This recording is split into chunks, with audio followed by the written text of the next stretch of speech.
मणिपुर की घटना तुसी किवें आपदे आप च तुसी सोचदे हो एक लेडीज़ दा जो होया है? जब मैंने मणिपुर की घटना के बारे में सुना, पहले तो मेरे को इतना ज़्यादा दुख हुआ कि ये सब कुछ हो गया मणिपुर में, एंड 2 महीने बाद पूरी दुनिया को, पूरे देश को पता चला कि ये कैसे हुआ। एक बहुत बड़ी गल उस च एक फौजी का किरदार तुसी देखा होना मणिपुर च जो वो कह रहा कि मैं अपने पिंड नूं नहीं जित सकिया, मैं कारगिल की जंग जित ली, मेरे सामने मेरा पिंड की इज्जत लुटती देखी। वही बात है, आप कुछ भी कर लें ज़िंदगी में, कितने भी आपने देश को तरक्की करा दिया है, लेकिन अगर ऐसी चीज़ें अभी भी देश में हो रही हैं तो फिर भी औरतें नहीं लेकिन मर्द, कोई भी इंसान कभी भी, मेरे को अभी भी नहीं लगता कि सेफ़ है, ना ही इस देश में ना ही बाहर। जैसे इतने सालों पहले महाभारत में हुआ था, रामायण में हुआ था, आज भी इतने सारे रावण घूमते हैं एंड इतनी सारी औरतें सीता या द्रौपदी बन जाती हैं। क्योंकि जब ये मैंने लिखा था मेरे आंखों में आंसू थे, एंड वो आंसू इसलिए ही आए थे ताकि जो पढ़े उसको भी आंसू आए। स्वागत है, तुसी देख रहे हो हमदर्द टीवी। जे कलमां की गल करें तो कलमां इतिहास बदल सकदियां ते इतिहास बदल भी रही ने। अगर जेकर लिखारी की कलम दे विच दम होएगा, जेकर लिखारी देश वास्ते लिख रहा है, जे अपने समाज वास्ते वो चीज़ां ते ध्यान दे के लिख रहा है जिहड़ियां समाज दे विच विचर रहियां ने, जिन्हां दे नाल देश का माहौल खराब भी हो रहा है ते जिन्हां नाल आने वाले समय च फ्यूचर भी जिहड़ा हैगा एक कलम के दम ते, असीं न्यूज़पेपर की गल करिए चाहे असीं बुक्स की गल करिए, साडे नाल च उस छोटी बच्ची मौजूद है, बहुत छोटी उम्र है, 16 साल की उम्र के पहले नाटक लिखे सी तो हुण एक बुक लिखी है जिसनों पढ़ के सानू भी अजिहा लग्या कि इन्नी छोटी उम्र च इन्ने वड्डे असीं कह सकते हैं उन्होंने जिहड़ी थोट हैगी, उन्होंने सोच हैगी है, वो किवें पैदा हुई। साडे निकाशा लुथरा हैगे ने। सब तो पहला स्वागत है निकाशा जी हमदर्द टीवी ते। Thank you so much for having me here. पहला तो असीं बहुत ज़्यादा इंस्पायर असीं हमदर्द दी टीम ही तुसीं इन्नी छोटी उम्र दे विच अजिही सोच नूं अगे लैके जाना, क्योंकि इस उम्र दे विच जिवें एक खेडण कुद्दण दे जां एक माँ प्यो दे नाल जुड़न दी जिहड़ियां चीज़ां होंदियां, तुसीं उस समय बुक लिख दित्ती है। बस वही एक जुनून जब पैदा हो जाता है लिखने के लिए, जब एक्टिंग के लिए, डांसिंग के लिए, जो भी किसका एक पर्पस होता है ज़िंदगी में, अगर आप वो फुलफ़िल करने पे आएँ तो फिर एज तो जस्ट एक उम्र नंबर ही होती है, एंड आसमान छूने के लिए तो स्टार्टिंग से ही स्टार्ट करना पड़ता है।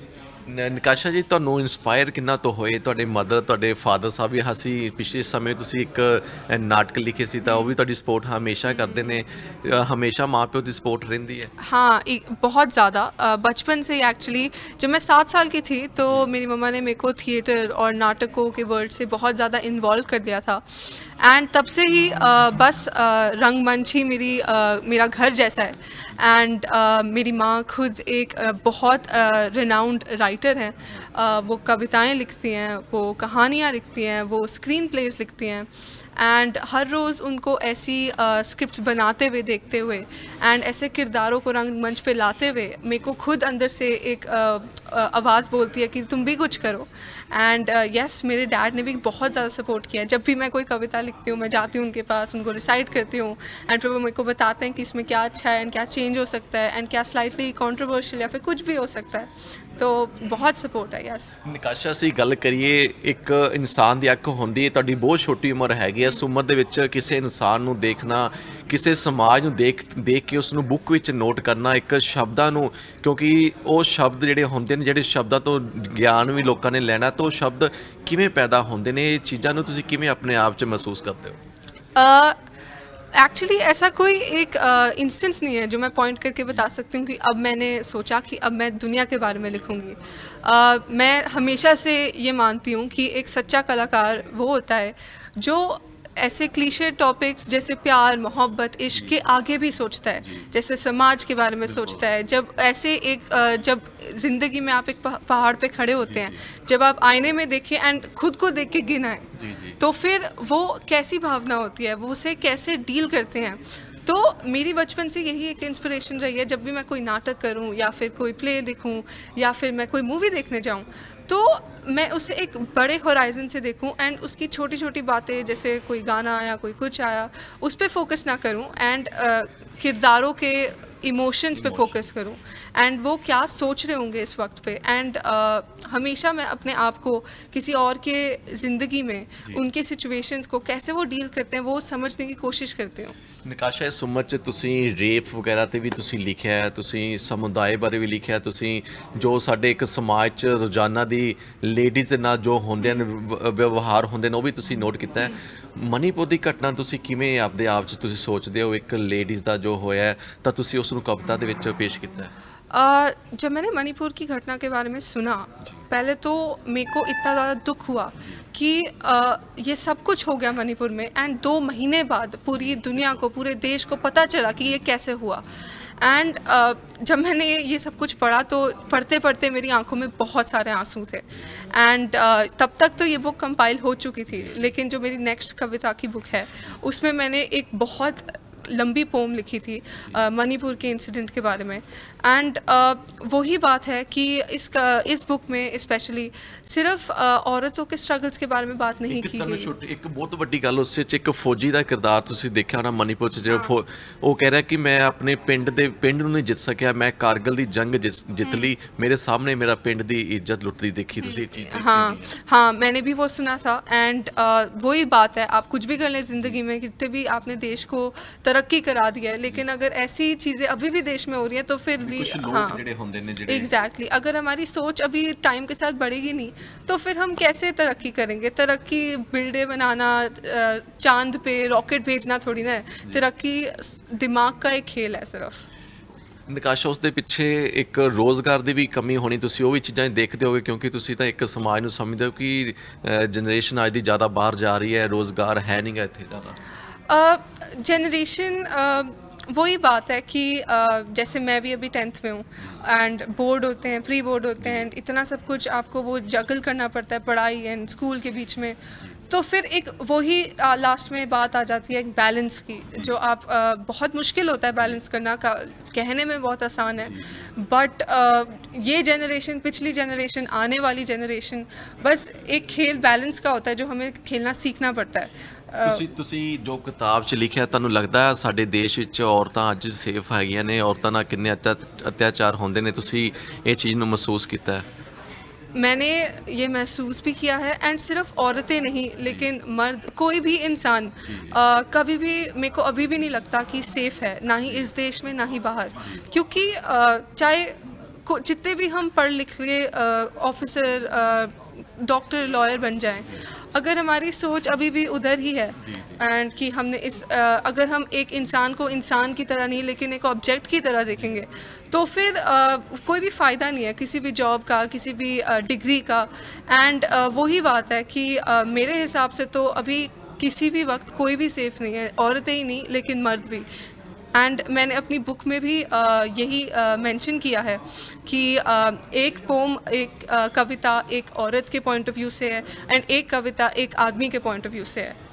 ਰੇਪ ਵਰਗੀਆਂ ਘਟਨਾਵਾਂ ਹੁੰਦੀਆਂ ਜਦੋਂ ਦੇਸ਼ ਵਿੱਚ, ਤਾਂ ਲੱਗਦਾ ਕਿ ਹਾਲੇ ਵੀ ਸਾਡੇ ਦੇਸ਼ 'ਚ ਇਹੋ ਜਿਹੇ ਰਾਖਸ਼ ਹੈਗੇ ਨੇ ਜਿਹੜੇ ਔਰਤ ਨੂੰ, ਕਿਉਂਕਿ ਔਰਤ ਇੱਕ ਧੀ ਵੀ ਹੁੰਦੀ, ਇੱਕ ਮਾਂ ਵੀ ਹੁੰਦੀ ਹੈ, ਉਹ ਅੱਗੇ ਪੂਰੇ ਸਮਾਜ ਨੂੰ ਲੈ ਕੇ ਚੱਲਦੀ ਹੈ। ਅਸੀਂ ਸਾਡੇ ਦੇਸ਼ ਵਿੱਚ ਭਾਰਤ ਮਾਤਾ ਦਾ ਨਾਮ ਦਿੱਤਾ ਜਾਂਦਾ ਹੈ, ਤੁਸੀਂ ਉਸ ਚੀਜ਼ ਨੂੰ ਵੀ ਬਿਆਨ ਕੀਤਾ ਹੋਣਾ। हाँ जी, वही बात है, जैसे इतने सालों पहले महाभारत में हुआ था, रामायण में हुआ था, आज भी इतने सारे रावण घूमते हैं, एंड इतनी सारी औरतें सीता या द्रौपदी बन जाती हैं। एंड वही बात है कि टाइम के साथ हमें भी इवॉल्व होना चाहिए। एंड इस बुक में वही बताया है कि जो भी ये पढ़ रहा है, आदमी या औरत, कोई भी पढ़ रहा है, उससे भी वो दुख महसूस होना चाहिए। क्योंकि जब ये मैंने लिखा था मेरे आंखों में आंसू थे, एंड वो आंसू इसलिए ही आए थे ताकि जो पढ़े उसको भी आंसू आए। ਤੁਸੀਂ ਫੀਲ ਹੋਣ ਕਰ ਰਹੇ, ਤੁਹਾਡੇ ਅੱਖਾਂ ਦੇ ਵਿੱਚ ਹਾਲੇ ਵੀ ਮਤਲਬ ਉਹ ਚੀਜ਼ ਮਹਿਸੂਸ ਹੋ ਰਹੀ ਕਿਉਂਕਿ ਤੁਸੀਂ ਅੰਦਰੋਂ ਫੀਲ ਕੀਤਾ ਹੈ ਚੀਜ਼। हाँ जी, वही एक मतलब झूठी भावनाएं तो लिखने का वो कोई पॉइंट ही नहीं होता। ਜਦੋਂ ਲਿਖਦੇ ਹੋ ਤਾਂ ਫਿਰ ਉਹ ਚੀਜ਼ ਦੇ ਵਿੱਚ ਇਨਵੋਲਵ ਹੋਣਾ ਪੈਂਦਾ, ਉਹ ਚੀਜ਼ ਨੂੰ ਮਹਿਸੂਸ ਕਰਕੇ फिर ही कलम चकी जाती है। तभी आप खुद कुछ कन्वे कर पाएंगे अपना मैसेज, अपनी भावना।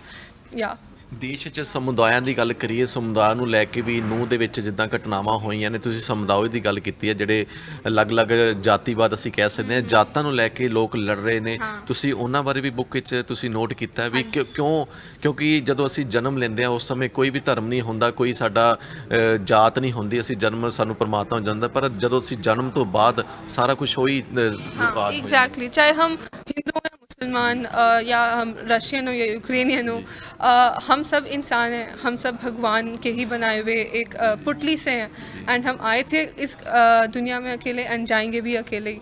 तो फिर अगर इतनी सिंपल सी एक रूलिंग है लाइफ की एंड हम इतना ज़्यादा कॉम्प्लिकेटेड कर देते हैं उसे अपने खुद के चैलेंजेस के साथ, अपने खुद के जजमेंट्स के साथ, तो फिर वो आप ज़िंदगी जी थोड़ी ना रहे हैं, आप तो बस एक रूल्स के सेट से चल रहे हैं एंड आप बहुत ही दायरे में जी रहे हैं एंड अपने पंखों को खुलने नहीं दे रहे हैं। तो ऐसे छोटे छोटे प्री रनिंग नोशंस को अगर हम विश्वास करने लगें तो फिर वो ज़िंदगी तो ज़िंदगी ही नहीं है। ਜੀ ਯੂਕਰੇਨ ਦੀ ਜੰਗ ਦੀ ਤੁਸੀਂ ਗੱਲ ਕੀਤੀ ਹੈ, ਜਿੱਥੇ ਇੰਨਾ ਨੁਕਸਾਨ ਹੋਇਆ ਹੈ, ਕਿੰਨੇ ਉਹ ਵੀ ਇੱਕ ਸਮੁਦਾਇ ਨੂੰ, ਅਸੀਂ ਇੱਕ ਦੇਸ਼ ਤੋਂ ਦੂਸਰੇ ਦੇਸ਼ ਪ੍ਰਤੀ ਇੱਕ ਕਬਜ਼ਿਆਂ ਨੂੰ ਲੈ ਕੇ ਜਿਹੜੀਆਂ ਚੀਜ਼ਾਂ ਹੋ ਰਹੀਆਂ ਨੇ ਉਹਨੂੰ ਤੁਸੀਂ ਕਿਸ ਤਰੀਕੇ ਨਾਲ ਵਿੱਚ ਜ਼ਿਕਰ ਕੀਤਾ ਹੈ?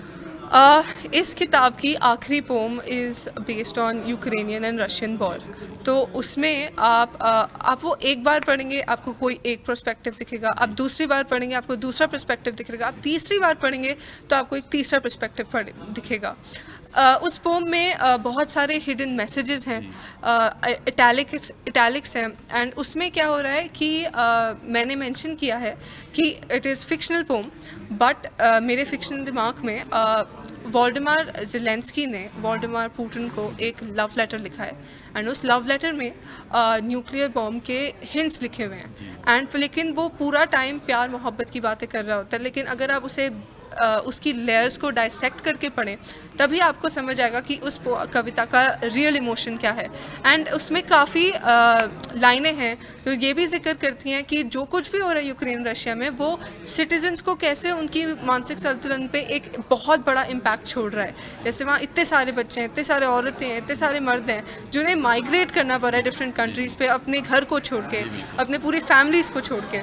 तो बस मैंने वैसे ही ਜ਼ਿਕਰ किया इसका। ਸੋ ਨਕਾਸ਼ਾ, ਤੁਹਾਡੀ ਜਿਹੜੀ ਅਸੀਂ ਸ਼ਬਦ ਤੁਹਾਡੇ ਹੈਗੇ ਨੇ, ਜਿਸ ਤਰੀਕੇ ਨਾਲ ਤੁਸੀਂ ਗੱਲ ਕਰ ਰਹੇ ਹੋ ਤਾਂ ਅਸੀਂ ਸੋਚ ਨਹੀਂ ਸਕਦੇ ਕਿ ਤੁਹਾਡੀ ਹਾਲੇ ਏਜ 16 ਹੈਗੀ, ਕਿਉਂਕਿ ਬਹੁਤ ਵੱਡੀ ਸੋਚ ਹੈਗੀ। ਅਸੀਂ ਤਾਂ ਹੀ ਤੁਹਾਡੇ ਨਾਲ ਸੀਰੀਅਸ ਗੱਲ ਕਰ, ਕਿਉਂਕਿ ਤੁਸੀਂ ਇਸ ਬੁੱਕ ਲਿਖੀ ਹੈ ਤੇ ਇੱਕ ਸੀਰੀਅਸ ਜਿਹੜੀ ਤੁਸੀਂ ਹਰ ਇੱਕ ਸਮਾਜ ਦੇ ਉਹ ਦਰਦ ਨੂੰ ਪੇਸ਼ ਕੀਤਾ ਹੈ। ਤੁਹਾਡਾ ਮੈਸੇਜ ਕੀ ਹੈਗਾ ਤੇ ਅਸੀਂ ਜਿਹੜੀ ਬੁੱਕ ਬਾਰੇ ਵੀ ਜਾਣਨਾ ਚਾਹਾਂਗੇ। ਦਰਸ਼ਕਾਂ ਨੂੰ ਇਹ ਪੂਰਾ ਨਾਮ ਦੱਸੋ ਤੇ ਇੱਕ ਬੁੱਕ ਦਾ ਕੀ ਸੰਦੇਸ਼ ਕੀ ਹੈਗਾ ਤੇ ਬੱਚਿਆਂ ਨੂੰ ਕੀ ਸੰਦੇਸ਼ ਹੈਗਾ, ਜਿਹੜੇ ਸਮਾਜ 'ਚ ਲੇਡੀਜ਼ ਨੂੰ ਕੀ ਸੰਦੇਸ਼ ਹੈ, ਮਰਦਾਂ ਨੂੰ ਕੀ ਸੰदेश है? इस बुक का नाम है डार्क ट्यूलिप्स। इसमें 33 पोम्स हैं टोटल एंड हर एक पोम का डिफरेंट मैसेज है। ये बुक हमें समझाती है एंड सारी पोम्स का एक जो संदेश है वो है कि अधूरापन भी खूबसूरत होता है एंड हमेशा हमें कुछ करने की ज़रूरत नहीं है, हमेशा हमें किसी चीज़ में इन्वॉल्व होने की ज़रूरत नहीं है। कभी कभार हम 2 पल ले भी सकते हैं अपने साथ बैठने के लिए, अपने ख्यालों के साथ एंड बस देखना चाहते हैं कि हमने आज का दिन कैसा था, कल का दिन कैसा था। एंड सेल्फ इंट्रोस्पेक्शन एक ऐसी चीज़ है जो बहुत ज़्यादा इम्पॉर्टेंट है। तो ये बुक आपको अपने ख्यालों के साथ बिठाती है एंड अपने ख्यालों के साथ बात कराती है। सो बेसिकली अगर आप इसे गौर से देखिए तो फिर यहाँ पे ये वाइट है, यहाँ पे ये ग्रेइश है एंड यहाँ पे एक पूरा ब्लैक है। तो दिस एक्चुअली कन्वेज कि हमेशा हम किसी रेनबो लाइफ में नहीं रहते हैं। कभी हमारे बहुत सारा हमारे आसपास सिर्फ अंधेरा होता है एंड हमें वो लाइट आउटसाइड द टनल ढूंढनी पड़ती है। जैसे ये टाइटल है, इट टेल्स यू कि अपने रूह के अंदर जो darkest parts of your soul होते हैं उसमें फ्लावर्स ग्लो करना सीखना चाहिए हमें कि अगर एक फ्लावर चाहे काला हो फिर भी खूबसूरत है।